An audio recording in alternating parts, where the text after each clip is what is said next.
ایک شخص کے گھر والوں نے اپنی پسند کی شادی کی۔ وہ آدمی اس رشتے پر خوش نہیں تھا۔ پہلے دن سے ہی اس نے اپنی بیوی کو بیوی نہیں سمجھا، بلکہ صرف اسے اپنی نوکرانی سمجھتا تھا۔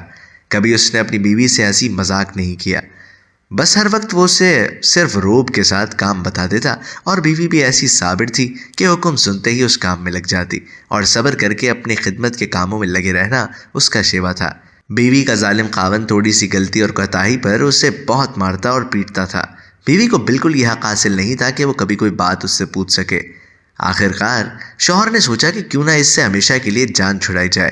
اب وہ اپنی وفادار بیوی کی موت کے لیے اپنے دوستوں کے پاس جا کر اس کو مارنے کی طرح طرح کی ترکیبیں دریافت کرنے لگا۔ آخر ایک ترکیب پر اتفاق رائے ہوا کہ مٹھائی بنوائی جائے اور اس میں زہر ملا کر بیوی کو کھلا دیا جائے۔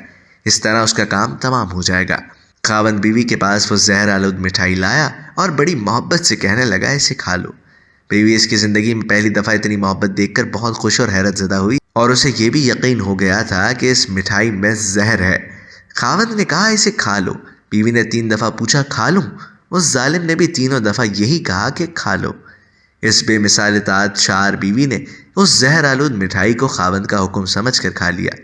خیر وہ ظالم خاوند باہر چلا گیا اور دوستوں کے ساتھ جا کر بیوی کی موت کی خوشی کے جشن منانے لگا، اور اس کی موت کی خبر کے سننے کا انتظار کرنے لگا کہ ابھی اس کی موت کی خبر آئے گی۔ وہ یہ سوچ ہی رہا تھا اور اندر اندر خوش بھی تھا۔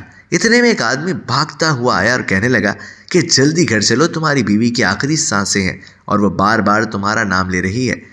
جب یہ ظالم خاوند گھر پہنچا تو بیوی سامنے پڑی تھی، منہ سے جھاگ بہہ رہی تھی، زندگی موت کی جنگ لڑ رہی تھی۔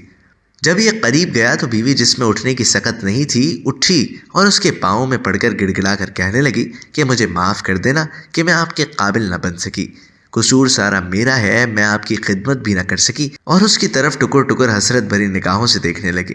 اس کی آنکھوں میں آنسو تھے کہ رکنے کا نام ہی نہ لیتے تھے۔ اس کی یہ تابعداری، فرما برداری اور سچی محبت اور خلوص کو دیکھ کر اس آدمی کی آنکھیں کھل گئیں۔ بس جیسے ہی اللہ نے اس کے دل کی آنکھیں کھولیں، وہ جلدی سے اپنی بیوی کو لے کر ہسپتال کی طرف بھاگا۔ ڈاکٹر نے جلدی سے اس نیک دل خاتون کا معدہ واش کیا، سارا زہر نکالا، اور وہ آدمی بھی اللہ کے سامنے گڑگڑایا اور اپنی کوتاہیوں پر اللہ کے حضور معافی مانگی۔ اللہ کا کرم ہوا اور اس کی بیوی بچ گئی۔ وہ اپنی بیوی کو بڑے اعزاز و اکرام کے ساتھ گھر لے آیا۔ دن بدلے، بیوی کا صبر رنگ لے آیا۔ اب وہی خاوند جو دوسروں کے سامنے اس کی بے عزتی اور نوکرانیوں والا سلوک کرتا تھا، نہایت اکرام و اعزاز کرنے لگا۔